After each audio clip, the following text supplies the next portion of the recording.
Cool. Okay. Yep. Got So, it sides now, both of us. yeah. So Tina, the name that I'm gonna be rolling with right now is Art of Transformation, right? So that's what I'm calling the podcast. And thank you again for showing up here on Monday. I like this time. This is really good for me. I hope how's your time with this? Is this a good time for you, like next week also, or do you think So far this fits well. I've just got you penciled in, and I just reserved this time, and I have appointments all afternoon, but at 4 o'clock it's Brian and the podcast. with Tina Kramer here. Thank you, Tina. I love it. Okay. You had asked me if I had any topics for today, and do you mind opening the topic up for us, or do you want me to go just shoot from the hip kind of thing here? Let me help you out a little bit. I thought about it a lot actually for in the meantime. So I have been thinking about this topic. I got some stuff written down for us. Okay. So the topic that I suggested to you, it's just coming up a lot. So I lead a Nuero Diverse support group for relationships. Yeah. And wow, there's so much information that goes in there. It's a different type of conversation, but at the same time, I find myself when I'm in the group. Now, let me back up just a little bit. Nuero Diverse, okay? Nuero Diverse, usually there is one person that is somewhere on the autism spectrum or leans to ADD or ADHD. Great. And then the other person tends to be considered more neurotypical. Neurotypical. And what does that mean for us that don't really know that term, neurotypical? What does that mean for? So I don't like this term, but normal development. An average person that is not anywhere on that autism spectrum.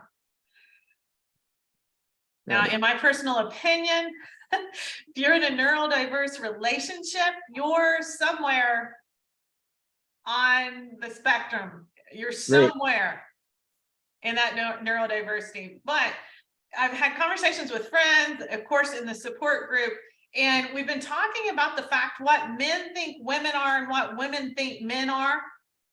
Okay.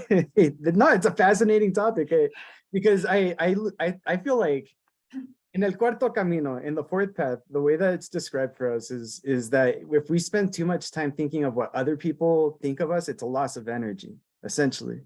Okay. Now, taking that though, because if I dive into it, I understand myself a lot better too.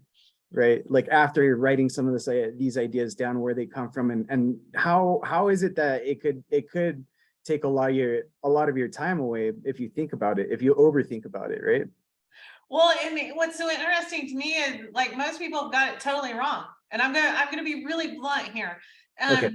So I'm not playing favorites, but sometimes we need to have a very real, direct conversation, and I need everybody to just.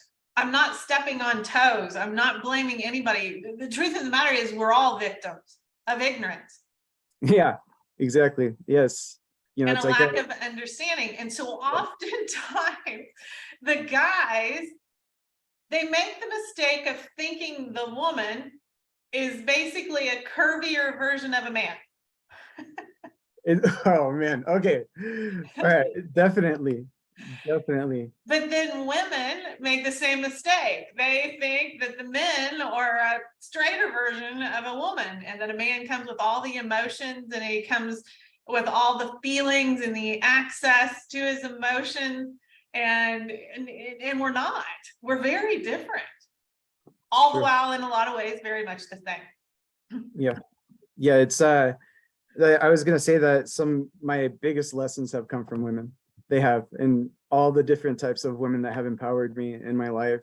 It's like that have taken me under their wing, kind of thing, and where I've learned so much from, like, some of the simplest lessons too. And it's all wisdom at that point, when I'm observing it. So when I talk about my grandma, that's like me honoring my ancestors as well too, because those lessons are very strong.